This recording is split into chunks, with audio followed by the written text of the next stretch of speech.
Got to hold them accountable for what they've done. How to hold a servant of the people personally accountable. Part 1. This is a concept created specifically to be used by individuals. It's a do-it-yourself, hold them accountable system. It's never been done before, so there's no existing defense. It's apolitical, so it's not about advancing any cause. The principles can be applied to any political situation. No matter what you think of him, most new people view the new president as a businessman or a political figure. Our approach is to view him as his core persona. He's a developer. First, last, and always. It's in his DNA. All developers have weaknesses. We're going to show you how to exploit these weaknesses in favor of the community. It's a cross between solving a mystery and a treasure hunt. Always remember, Donald Trump is a developer. Period. Here's some things you should know about developers. All developers think the same way. Greed, power, and ego are their primary motivators. Their mantras are time is money, or everything for me and nothing for you. All developers will say anything to get what they want. Lying is a mainstay of their repertoire. Never, never, never believe anything a developer promises you. And last, developers do not play nice ever. Let's begin with our basic concept. Developers can be held accountable by the strategic use of regulators. Everything comes down to the law. This is all about learning how to use the court of law in the court of public opinion. 1. Identify the problem. Once you've chosen your developer, look through his projects and pick one that sends up a red flag. Start digging. Al Capone was brought down by an accountant. You can file a PRA or Public Records Act request. Ask for all the documents related to your problem. Specifically request all digital correspondence. You'll need an attorney for this, but you can probably use LegalZoom. 2. Identify the regulations governing the problem. For example, if it's a land use issue, and we are talking about a developer, look into his permits or variances, then look into the agencies that issue them. 3. Identify the regulator charged with enforcement.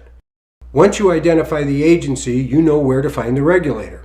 There's always a specific regulator charged with enforcing a specific law.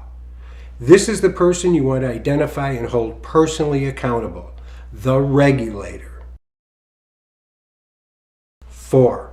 Create a public pressure campaign focusing on the regulator.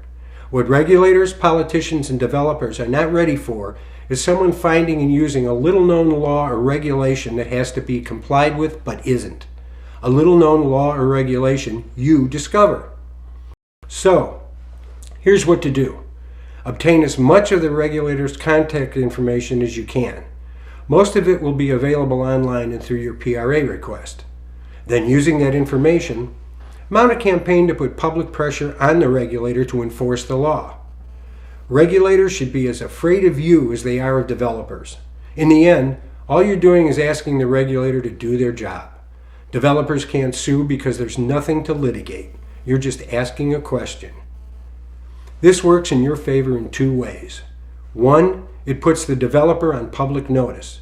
It also becomes a major distraction, forcing him to change plans in order to deal with the regulator, thereby throwing him off his game. Voila. 2, it puts the regulator on notice they're being watched by a multitude of people who will be holding them personally accountable for their decisions. This is what the whole process is based on, holding someone personally accountable. You're targeting the regulator and ultimately the developer by simply asking the same question thousands of times in a way that can't be ignored. You'll be surprised at how responsible regulators become once they learn they have that many fans. Donald Trump used this technique brilliantly on Lindsey Graham with devastating effect. Return the favor. Use it on regulators governing Donald Trump. Force them to enforce. It's their job. It's very difficult to ignore tens of thousands of people contacting you personally and demanding an answer to a question you have to answer by law. The law is the whole reason for regulators' existence. Even the President of the United States can be deposed in a court of law. Concentrate on the regulator, not the politician. Regulators can go to jail for lying. This is just like soup starter. You'll have to figure out the nuts and bolts yourself. You don't have to sign a petition, call your congressman, hire a law firm, or take to the streets. You can do this from the comfort of your own home. Best of all, it works in the real world. If we the people don't take care of ourselves immediately, someone else will, and we the people may not like it. People constantly talk about taking the high road or taking the low road, but they never talk about taking the only road that really counts, the effective road. That's what this is all about. So, in the immortal words of Ben Franklin, if we don't hang together, we'll all hang separately, one by one. Hold them accountable. See you next time. Hasn't anybody noticed? Hasn't anybody seen? They tried to steal our country. Oh, they tried to steal our dreams. We need to hold them accountable for what they've done. We need to hold them accountable.